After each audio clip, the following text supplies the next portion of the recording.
बंधु माने आसुअछि बृहत्तम एवं भयंकर चंद्रग्रहण।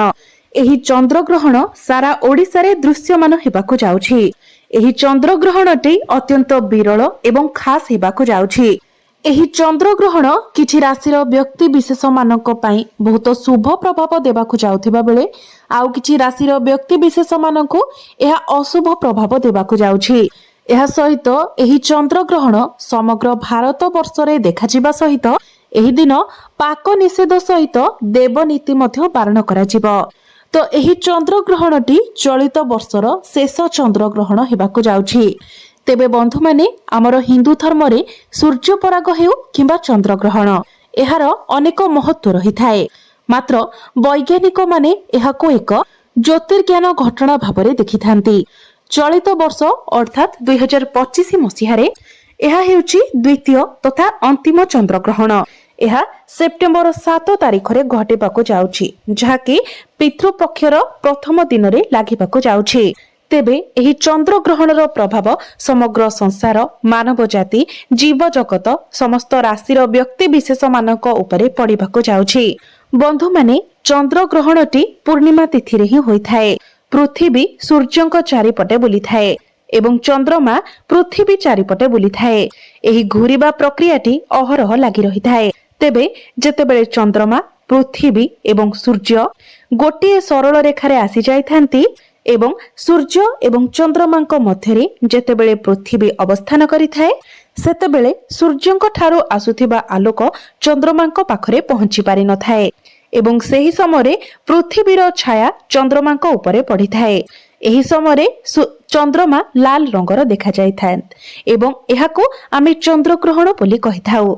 तो बंधु माने ज्योतिष शास्त्र 7 सेप्टेम्बर 2025 रविवार दिन अर्थात भाद्रव पूर्णिमा दिन राहुग्रस्त पूर्णग्रास चंद्रग्रहण पड़िबाकु जाउछि। सेही दिन खुदुरुकुणी ओसार शेष पाळी मध्य पडुछि। एहा सहित एही दिन भागवत जन्म मध्य पडुछि। अनेक व्यक्तिଙ୍କ मनरे एही द्वंद्व थिबो जे एही चंद्रग्रहण पाळनीय कि नुहे। तेबे आपणको गोटिए कथा स्पष्ट करि देउछु जे एही 7 सेप्टेम्बर रविवार को लागिबाकु जाउथिबा चंद्रग्रहण संपूर्ण भाबरे ओडिसा रे पाळनीय हेबो। एहा सहित एहा पूर्णग्रास अर्थात पूर्ण चंद्रग्रहण पडुअछि। एही ग्रहण रे हांडी छाड़ बा पाक त्याग सुनिश्चित करा जिवो। तेबे आजिर एही भिडियो रे आमे आलोचना करिबा जे 7 सेप्टेम्बर रविवार दिन लागिबाकु जाउथिबा चंद्रग्रहणर स्पर्श समयरु नै मोक्ष प्राप्तिर समय केतेबेले रहिछि। ओडिसा रे एही चंद्रग्रहण केतेबेले दृश्यमान हेबो। सूतक समय बा पाक निषेध समय बा हांडी छाड़ समय केतेबेलु आरंभ करा जिवो। एहा सहित चंद्रग्रहण समय रे केउ कार्य करिबा शुभ अटे एवं केउ कार्य करिबा अशुभ अटे। गर्भवती महिला माने एही समय रे कोन करिबा उचित एवं कोन न करिबा उचित, किपरि रहिबे सावधान एवं खुदुरुकुणी ओसा केमिति करिबे, जहाकि पांजीर निर्भुल गणनारु संगृहीत अटे। एहा व्यतीत केउ राशिर व्यक्ति विशेष मानक उपरे एही चंद्रग्रहणर शुभ प्रभाव रहिछि एवं केउ राशिर व्यक्ति विशेष मानक उपरे एही चंद्रग्रहणर अशुभ प्रभाव रहिछि। एही समस्त विषय रे आजिर एही भिडियो रे आमे माने आलोचना करिबा। आपण मानकु गोटिए अनुरोध, निजर फायदा पाही आपण माने एही भिडियोटी को शेष पर्यंत निश्चय देखंतु। तेबे भिडियोटी रे आगो को बढ़िबा पूर्वरु भिडियोटी को लाइक करी चैनल टी को सब्सक्राइब करि दियंतु एवं कमेंट बॉक्स रे भक्ति एवं श्रद्धार सहित जय श्री जगन्नाथ, जय मां लक्ष्मी निश्चय लिखंतु। 7 सेप्टेम्बर 2025 भाद्रव मासर शुक्ल पक्ष पूर्णिमा तिथि दिन अर्थात रविवार दिन घटिबाकु जाउछि चंद्रग्रहण। बंधु माने ग्रहण हेउ बा पराग हेउ एहार प्रभाव समग्र जीव जगत उपरे पड़िथाए। समस्त राशि नक्षत्र उपरे पड़िथाए। संपूर्ण पृथ्वी उपरे पड़िथाए। समस्त संसार उपरे एही ग्रहणर प्रभाव पड़िथाए। तेबे एही थरर चंद्रग्रहण समग्र भारत रे दृश्यमान हेबा सहित समस्त ओडिसा रे मध्य दृश्यमान हेबो। एही ग्रहण रे हांडी छाड़ बा पाक निषेध सुनिश्चित करा जिवो। साधारणतः चंद्रग्रहण लागिबार 9 घंटा बा 3 प्रहर पूर्वरु एवं सूर्य पराग लागिबार 12 घंटा बा 4 प्रहर पूर्व पाक निषेध बा हांडी छाड़ करा जाइथाए। एही समय को आमे सूतक समय बोली कहि थाउ। जेहेतु यह चंद्र ग्रहण लागिबाकु जाउछि तो 9 घंटा पूर्व हांडी छाड़ बा पाक निषेध कराजिबो। तेबे एही चंद्र ग्रहणर सूतक समय बा पाक निषेध समय बा हांडी छाड़र समय हेउछि 7 सेप्टेम्बर 2025 रविवार दिन 12:57 रु आरंभ होई राति 1:25 रे शेष हेबो। एही समय मध्यरे संपूर्ण भाबरे देवनीति भोजन निषेध एवं रंधन कार्य को संपूर्ण भाबरे बारण करा जायछि। तो आपण माने 7 सेप्टेम्बर रविवार दिन 12:57 पूर्वरु आपण जहाँ भी किछि खाइबा कथा खाइ नेबे एवं समस्त देवनीति को सारिबा पाई चेष्टा करिवे। किंतु दिन 12:57 परे आपण कोनोसी भी देवनीति करिवे नाही, अन्न भोजन करिवे नाही किंबा रंधन कार्य मध्य आपण करिवे नाही। जेहेतु आमे सनातन धर्म को अवलंबन करूअछे तो समस्त ग्रहणर नीति नियम को पालन करिबा आमर कर्तव्य अटे। ग्रहणर सूतक काल सरिबा परे जाई आपण कोनोसी भी शुभ कार्य करि पारिबे, ईश्वरंकर दर्शन करि पारिबे, संध्या आळती करि पारिबे, देवनीति करि पारिबे। एही सूतक काल शिशु, रोगी लोक एवं वृद्ध मानक पई पालनीय नुहे। तेबे एही ग्रहण लागिबार समय हेउछि बा ग्रहण 7 सेप्टेम्बर 2025 रविवार रात्रि 9:50 रु आरंभ हेबो एवं राति 1:25 रे ग्रहण समाप्त हेबो बा मोक्ष प्राप्ति हेबो। ग्रहणर जो पूर्ण ग्रासर समय रहुछि ताहा राति 11:01 रु आरंभ होई राति 11:42 पर्यंत रहिबो। ग्रहण ग्रासर समाप्ति हेउछि राति 12:23 किंतु ग्रहणर मोक्षर समय हेउछि राति 1:25। तेबे ग्रहणर मोट समय सीमा बा अवधि 3 घंटा 29 मिनिट 25 सेकेंड रहुछि।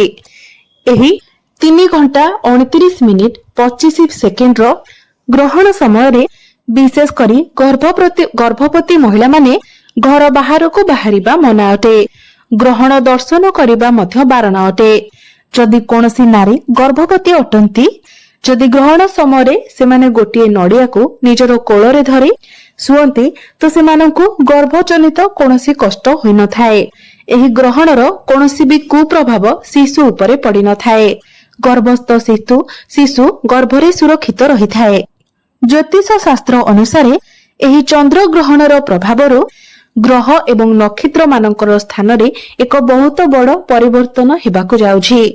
जेहेतु एहा राहुग्रस्त चंद्र ग्रहण लागिबाकु जाउछि तो एहार सीधासळख प्रभाव राशि चक्र रे थिबा 12 गोटी राशि मानक उपरे पड़िबाकु जाउछि एवं ग्रहर चलन कारणरू किछि राशिर व्यक्ति विशेष मानक उपरे एही ग्रहणर अशुभ प्रभाव पडुथिबा हेतु सेमाने एही ग्रहण दर्शन करिबा उचित नुहे। किंतु आउ किछि राशिर व्यक्ति विशेष मानक पई एही ग्रहण शुभ प्रभाव पकाइबाकु जाउछि। तेबे राशि चक्र रे थिबा 12 गोटी राशि मध्यरु प्रथम भाग्यशाली राशि हेउछि तुला राशि। तुला राशिर व्यक्ति विशेष मानक पई समय अत्यंत शुभ हेबाकु जाउछि। एही समय सृष्टि होइथिबा एही चंद्र ग्रहणर शुभ प्रभावरु आपणकर दशम भाव अर्थात कर्म भावरे सृष्टि होइअछि, जहार प्रभावरु आपणकर भाग्योदय हेबाकु जाउछि। विशेष करी एही समय आपणको बहुत अधिक शुभ फलर प्राप्ति हेबो। आपण माने उभय व्यवसाय एवं चाकरी क्षेत्र रे बहुत अधिक उन्नति करिवे। शुभ संजोग हेतु बेरोजगार थिबा व्यक्ति विशेष मानकु बहुत भल चाकरी मध्य प्राप्ति हेबो। एहा सहित आपण व्यवसाय रे अग्रगति करिबा सहित बहुत भल अर्थ लाभ मध्य करिवे। पार्टनरशिप रे करूथिबा व्यवसाय रु आपण प्रचुर परिमाण रे लाभ मध्य पाइबे। निजर वैवाहिक जीवन रे सुखमय समय काटिबा सहित घर परिवार रे मध्य सुख समृद्धि वृद्धि पाइब। एही समय आपण पैतृक संपत्ति रु मध्य लाभवान होई पारंती। आपणक कुंडली रे बुध एवं शुक्रंकर स्थिति मजबूत रहिथिबा कारणरू आपणकर आय रे आपण वृद्धि देखिबाकू पाइबे। प्रेमी जुगलंक पई समय अत्यंत शुभ रहिबो। आपणकर प्रेम संपर्क रे मधुरता आसीबो। आपण दुई जनकु भ्रमण सुख मध्य प्राप्ति हेब। शुभ समय चलिथिबा कारणरू जो माने कला साहित्य सांबादिकता क्षेत्र रे कार्य करूछंती, ऑनलाइन रे काम करूछंती, डिजिटल मार्केटिंग रो काम करूछंती, मॉडलिंग किंबा एक्टिंग लाइन रे काम करूछंती, जो माने सिंगर अछंती सेमानंको अधिक सफलता प्राप्ति हेब। जो मानकर ब्यूटी पार्लर अछि, जो मानकर स्टेशनरी शॉप अछि सेमानंको बहुत अधिक सफलता प्राप्ति। एही समय मध्यरे आपणको हठात अर्थ लाभ होई पारे। एही समय आपणकर नूतन जानवाहन किनिबार जोग मध्य रहुछि। तो एही समय आपण कोनोसी नूतन भूमि जमी इत्यादि किणाकिणी करि पारंती, नूतन वाहन किनि पारंती किंबा नूतन गृह मध्य आपण निर्माण करि पारंती। मोटामोटी भाबरे देखिबाको गले शुक्र एवं बुधंकर बलवान स्थिति जोगु आपणकर भाग्य संपूर्ण रूप से बदलिबाको जाउछि। तो आपणकर जदि तुला राशि होई थाए तो आपण कमेंट बॉक्स रे भक्ति एवं श्रद्धार सहित जय मां लक्ष्मी निश्चय लिखंतु। द्वितीय भाग्यशाली राशिटी हेउछि कन्या राशि। कन्या राशि रो व्यक्ति विशेष मानक पई समय अत्यंत शुभ रहिबाको जाउछि। आपणको कुंडली रे बुध एवं शुक्रंकर महासंयोग द्वारा जो राजयोग सृष्टि होइछि लक्ष्मी नारायण राजयोग, जहा द्वारा आपणकर भाग्य संपूर्ण भावरे बदलिबाको जाउछि। एही भावटी आपणकर एकादश भाव अर्थात लाभ स्थान रे संयोग हेउछि, जहा फଳରେ आपण निजर कर्म पथरे अग्रगति करिवे। आपणको अनेक दिगरु शुभ फल प्राप्ति हेबो। आपणको कोनोसी एक बड़ खुशी खबर मिली पारे, जहा फଳରେ आपण प्रफुल्लित रहिबे।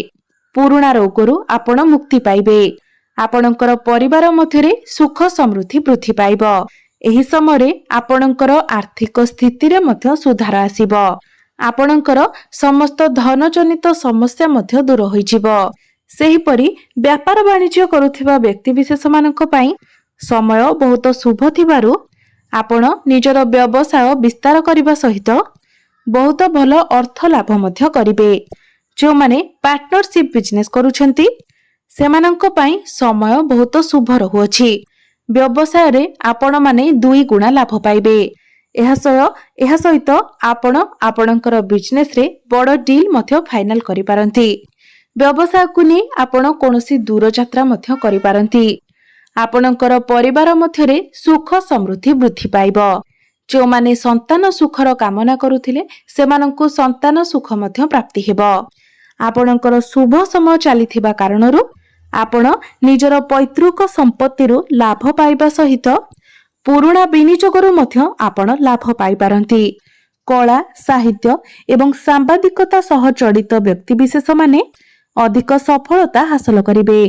प्रेम जीवन रे मध्य आपणको सफलता प्राप्ति हेबो। जदि आपणकर विवाह बयस होई जाइछि तो आपणको पई विवाह प्रस्ताव मान मध्य आसीबो एवं आपणकर विवाह मध्य स्थिर होई जिवो।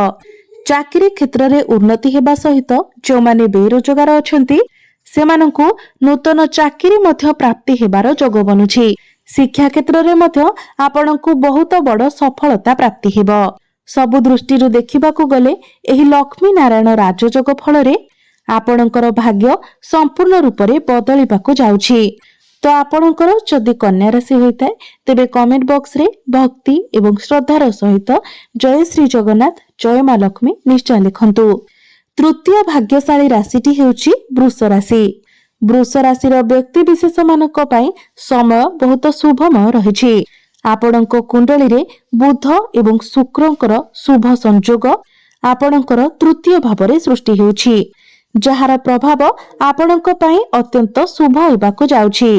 तो आपण निजर आर्थिक स्थिति रे सुधार देखिबाकू पाइबे। एहा व्यतीत आपणकर व्यक्तिगत जीवन रे लागि रहिथिबा समस्या गुडिकर मध्य अंत हेबो। विशेष करी व्यवसाय वाणिज्य करुथिबा व्यक्ति विशेष मानक पई समय अत्यंत शुभ रहिबो। व्यापार वाणिज्य रे अग्रगति करिबा सहित आपण बहुत भल अर्थ लाभ मध्य करि पारिबे। आपणकर समस्त आर्थिक संकट दूर होई जिवो। एहा सहित पैतृक संपत्ति आपण लाभवान हेबा सहित पुराना विनियोगरू मध्य आपण लाभवान होई पारिबे।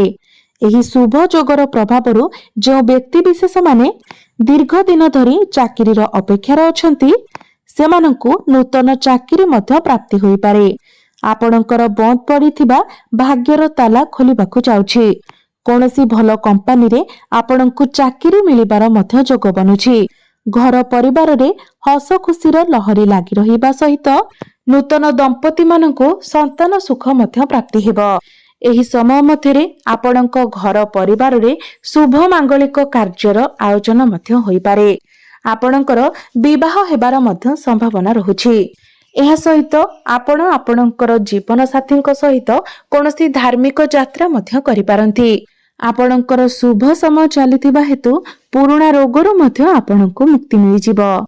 ଆପଣଙ୍କୁ କୌଣସି ଖୁସି ଖବର ମିଳିବା ଦ୍ୱାରା ଆପଣଙ୍କର ମନ ପ୍ରଫୁଲ୍ଲିତ ରହିବ। ଆପଣଙ୍କର ଶରୀର ମଧ୍ୟ ସୁସ୍ଥ ରହିବ।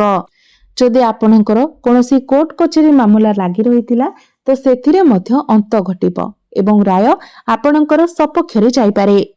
ଆପଣ ଆପଣଙ୍କର ଶତ୍ରୁମାନଙ୍କ ଉପରେ ବିଜୟ ପ୍ରାପ୍ତି କରିବେ। ପ୍ରେମ ଜୀବନରେ ଆପଣଙ୍କୁ ସଫଳତା ପ୍ରାପ୍ତି ହେବ। ନୂଆ ପାର୍ଟନର ମଧ୍ୟ ଆପଣଙ୍କୁ ମିଳିପାରନ୍ତି। ଶିକ୍ଷା କ୍ଷେତ୍ରରେ ଆପଣ ବହୁତ ଅଧିକ ଉନ୍ନତି କରିବେ। ପ୍ରେମୀ ଯୁଗଳମାନଙ୍କ ପାଇଁ ସମୟ ଶୁଭ ଥିବା ହେତୁ ସେମାନଙ୍କ ମଧ୍ୟରେ ଲାଗି ରହିଥିବା ମନାନ୍ତର ମତାନ୍ତର ମଧ୍ୟ ଦୂର ହୋଇଯିବ। ସମ୍ପର୍କରେ ମଧୁରତା ଆସିବା ସହିତ ଖୁବ୍ ଶୀଘ୍ର ଆପଣଙ୍କର ପ୍ରେମ ବିବାହର ରୂପ ମଧ୍ୟ ନେଇପାରେ। ମୋଟାମୋଟି ଭାବରେ ଦେଖିବାକୁ ଗଲେ ଶୁକ୍ର ଏବଂ ବୁଧଙ୍କର ଶୁଭ ସଂଯୋଗ ଆପଣଙ୍କର ଭାଗ୍ୟ ବଦଳାଇବାକୁ ଯାଉଛି। ତ ଆପଣଙ୍କର ଯଦି ବୃଷ ରାଶି ହୋଇଥାଏ ତ କମେଣ୍ଟ ବକ୍ସରେ ଭକ୍ତି ଏବଂ ଶ୍ରଦ୍ଧାର ସହିତ ଜୟ ଶ୍ରୀ ଜଗନ୍ନାଥ ଜୟ ମା ଲକ୍ଷ୍ମୀ ନିଶ୍ଚୟ ଲେଖନ୍ତୁ। ଚତୁର୍ଥ ଭାଗ୍ୟଶାଳୀ ରାଶିଟି ହେଉଛି ମିଥୁନ ରାଶି।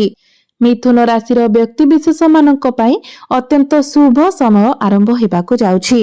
ବୁଧ ଏବଂ ଶୁକ୍ରଙ୍କର ୟୁତି ହେତୁ ଆପଣଙ୍କର କୁଣ୍ଡଳୀରେ ଲକ୍ଷ୍ମୀ ନାରାୟଣ ରାଜଯୋଗର ନିର୍ମାଣ ହେଉଛି। ଏହି ସମୟରେ ଆପଣମାନେ କର୍ମ କ୍ଷେତ୍ରରେ ଅଗ୍ରଗତି କରିବା ସହିତ ବହୁତ ଭଲ ଅର୍ଥ ଲାଭ ମଧ୍ୟ କରିବେ।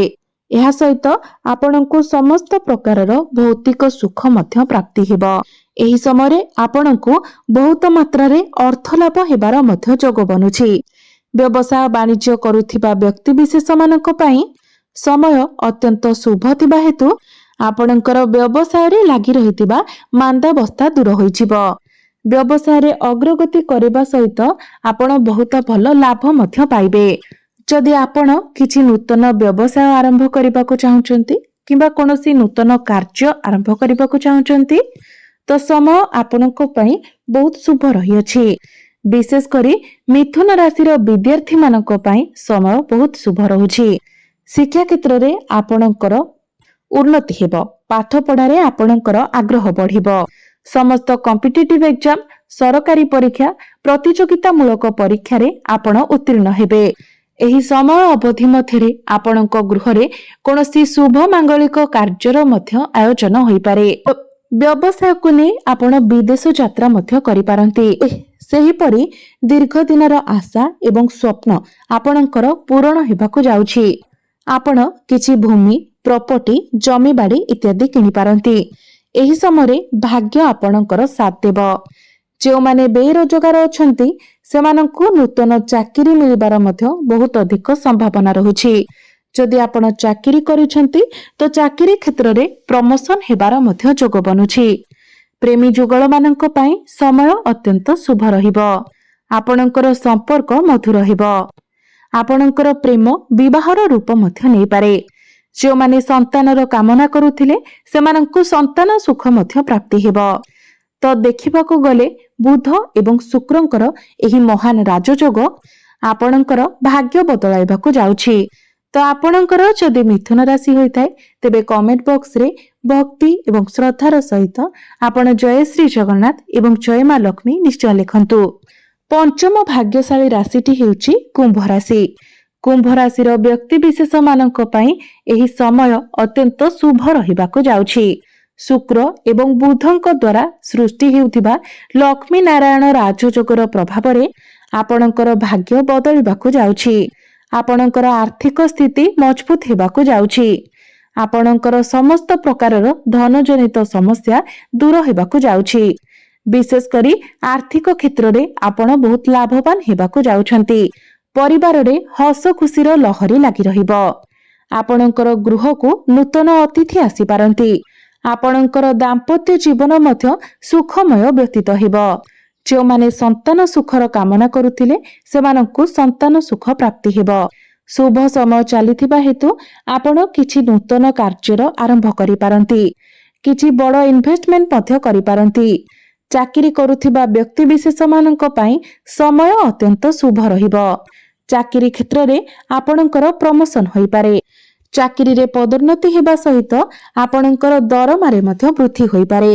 ଯେଉଁମାନେ ଦୀର୍ଘ ସମୟ ଧରି ନିଜର ଚାକିରି କ୍ଷେତ୍ରରେ ପରିବର୍ତ୍ତନ ଚାହୁଁଥିଲେ ସେମାନଙ୍କ ପାଇଁ ସମୟ ଅତ୍ୟନ୍ତ ଶୁଭ ରହୁଛି।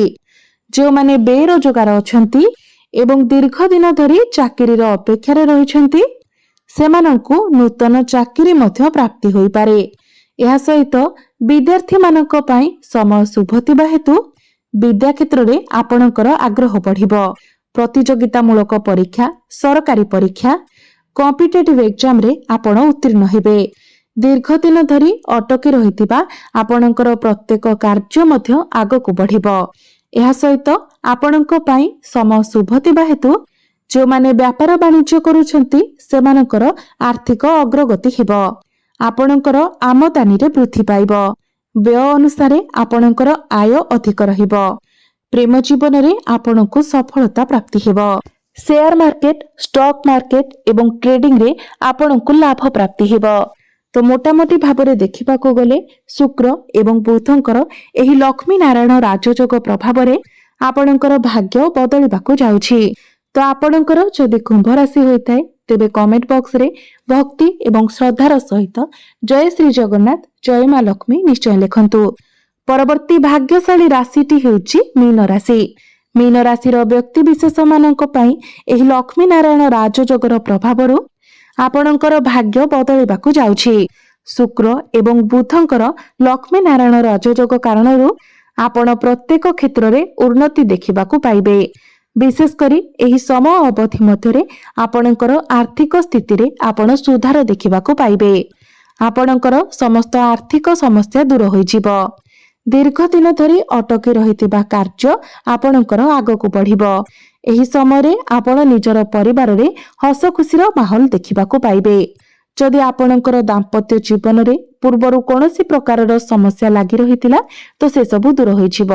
ଆପଣଙ୍କର ଦାମ୍ପତ୍ୟ ଜୀବନ ସୁଖମୟ ହେବ। ଆପଣ ନିଜର ସନ୍ତାନମାନଙ୍କ ଠାରୁ କୌଣସି ଶୁଭ ଖବର ପାଇପାରନ୍ତି।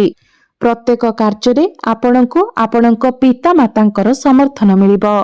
ଆପଣ ନିଜର ବ୍ୟବସାୟରେ ଅଗ୍ରଗତି କରିବା ସହିତ ବହୁତ ଭଲ ଅର୍ଥ ଲାଭ ମଧ୍ୟ କରିବେ। ଆପଣଙ୍କ ପାଇଁ ସମୟ ଶୁଭ ଥିବା କାରଣରୁ ଆପଣ କିଛି ନୂତନ ବ୍ୟବସାୟ ମଧ୍ୟ ଆରମ୍ଭ କରିପାରନ୍ତି। ଏହା ସହିତ ଯଦି ଆପଣ ପାର୍ଟନରସିପ୍ ବିଜନେସ୍ କରୁଛନ୍ତି ତ ସେଥିରୁ ମଧ୍ୟ ଆପଣ ଲାଭାନ୍ୱିତ ହେବେ। ଏହି ସମୟରେ ଆପଣ ନିଜର ବନ୍ଧୁବାନ୍ଧବଙ୍କ ସହିତ କୌଣସି ଦୂରଯାତ୍ରା କରିପାରନ୍ତି। ତେବେ ଏହି ଚନ୍ଦ୍ରଗ୍ରହଣ ପରେ ଆପଣଙ୍କ ପାଇଁ ଶୁଭ ସମୟ ଆରମ୍ଭ ହେବାକୁ ଯାଉଛି। ପ୍ରେମ କ୍ଷେତ୍ରରେ, ଶିକ୍ଷା କ୍ଷେତ୍ରରେ, ବୈବାହିକ ଜୀବନରେ, କ୍ୟାରିୟରରେ ପ୍ରତ୍ୟେକ କ୍ଷେତ୍ରରେ ଆପଣଙ୍କୁ ସଫଳତା ମିଳିବାକୁ ଯାଉଛି। ତେବେ ଆପଣଙ୍କର ଯଦି ମୀନ ରାଶି ହୋଇଥାଏ ତ କମେଣ୍ଟ ବକ୍ସରେ ଭକ୍ତି ଏବଂ ଶ୍ରଦ୍ଧାର ସହିତ ଜୟ ଶ୍ରୀ ଜଗନ୍ନାଥ